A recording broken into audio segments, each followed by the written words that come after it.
What's the meaning of casualty?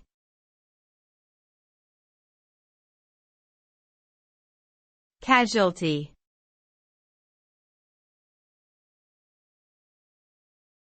Casualty.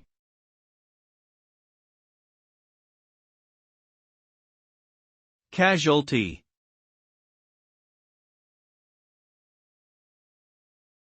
Casualty.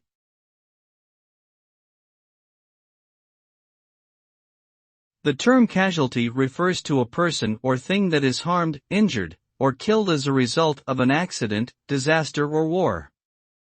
It denotes the unfortunate outcome of such events and can refer to both human and non-human casualties. The term is often used in the context of military conflicts, natural disasters, and accidents involving multiple victims.